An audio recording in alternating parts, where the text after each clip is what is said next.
Michelin will develop a new generation of tires for electric vehicles with the support of Hyundai. The new tires are designed for the premium segment. They will be comfortable and environmentally friendly, and will allow you to cover longer distances between charges. Hyundai and Michelin plan to conduct a prospective study of both the expected characteristics of future tires and their operating conditions. This is necessary to determine the degree of possible wear, load on tires, etc. Increased comfort and reduced noise, especially at high speeds, tires should provide due to their premium status.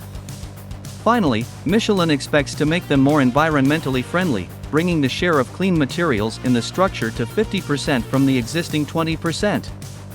The two companies signed a memorandum of understanding in the field of new tire development.